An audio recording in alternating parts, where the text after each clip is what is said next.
This is a story out of Pennsylvania, and I'll read it from the Record Herald. Snake bite victim. My hand's going to be fine. A Chambersburg man who was bitten by his pet viper is in stable condition at Harrisburg General Hospital, but has a period of recovery ahead. Barry Lee Painter Sr., 38, was flown to the hospital Wednesday night after his western Gaboon viper bit his left hand. I picked him up and he bit me, Painter said. His friend Mike Kiefer, no age given, was driving Painter to the hospital when Painter passed out in the vehicle along Interstate 81. Police responded to the scene, and he was flown to the hospital. They also found drugs in his Then house. they go investigate the crime scene, and the guys, go figure, might have been high, too. From Outreach for Animals, good to talk to you again, Tim Harrison. It's been a while. So Tim, you ran it. So you heard us. Could you hear the story we were talking about? This viper. What is this? A Gaboon viper. A Gaboon viper. What in the hell is it? These things got fangs. Did I read this right? Like they can have like 2-inch long fangs.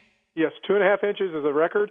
Yeah, they're very popular pets. We were filming the movie The Elephant in the Living Room, the documentary that's going around the country now.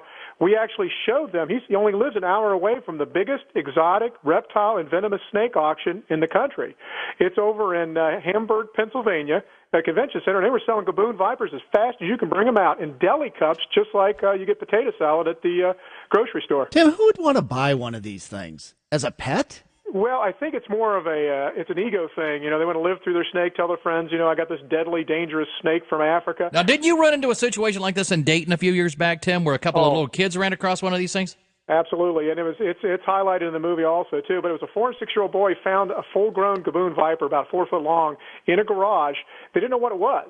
And they were playing with it. It was an east side of Dayton. It was somebody's pet that got loose. And they were putting it around their neck, and one kid had it on the ground, and one of the neighbors said it was driving it like a car, just kind of pushing it along, and it still didn't bite him. But the funny part about that is, sad part about it, is they looked at it, they thought it was a python, just an escaped python. Yeah. When I showed up in my police cruiser, and I got out, I about had a heart attack when I saw the snake. I told the boys to back off. I picked it up, and I showed the news media the 2-inch fangs, and everybody had a heart attack after that. Tim, isn't it against the law to own a venomous snake in Ohio now? No, it's not. Not in the state of Ohio. In cities, we've helped pass laws in Dayton and Cleveland and Columbus, but in the state of Ohio, it's not. And that's what we're working on now. Governor Strickland was looking to see if he can get an executive order passed to keep these out of people's homes, these dangerous animals, because they don't need to be there. And right now, it's totally illegal, and especially in Pennsylvania, they can go right in, buy it, and walk out. Why not have a cobra?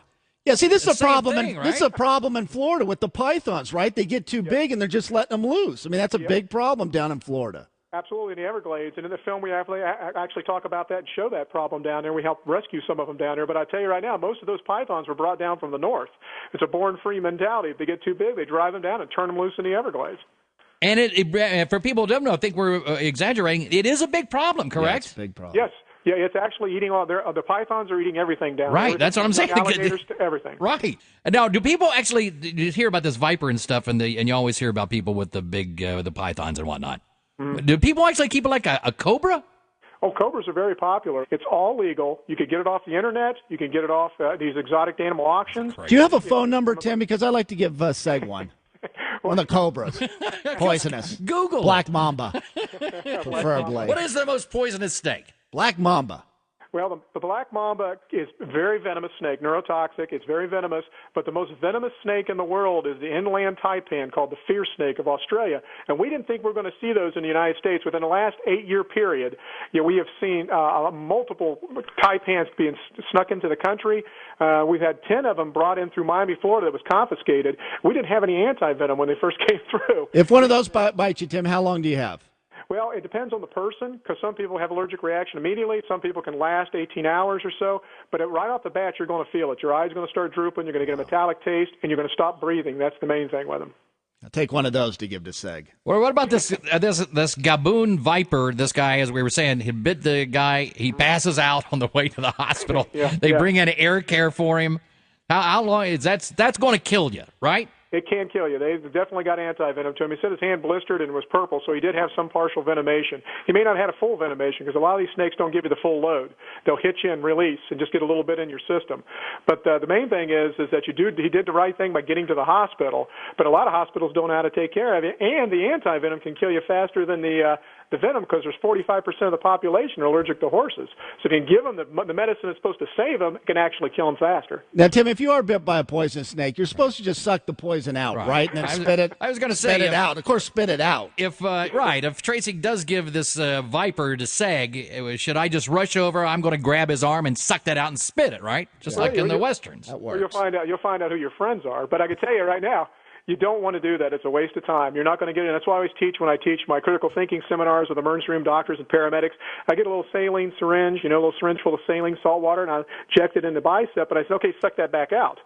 It don't come back out. It immediately starts dissipating through the body. You're not going to get any out. You need to get to the hospital and be ready for whatever reaction you have from it. What if you have a fear of snakes? I don't know. Do you know who Marty Brenneman is, Tim? Yeah. Oh, yes. Marty is petrified of snakes. How do you overcome that? The only way you're going to I really tell you, it's hard to do, but you can do it slowly and realize they are just animals. That's all they are. They're not wild, monstrous creatures they show you on some of these TV shows. They're out to get you. It's just like the Gaboon viper. They very rarely strike. You have to really tease them or upset them to get them to strike. Tim Harrison from Outreach for Animals, we appreciate you talking to us. People want to know more about your organization. What should they do? Get on our website, outreachforanimals.org, and please check out the film, The Elephant in the Living Room. And we will be coming back to Cincinnati in October. The film will be coming through, and make sure everybody comes and sees it. Can you get a picture of Marty with a big old python wrapped around his neck? Right. Oh, Marty, afraid of snakes. To quote Marty, snakes. Why'd it have to be snakes?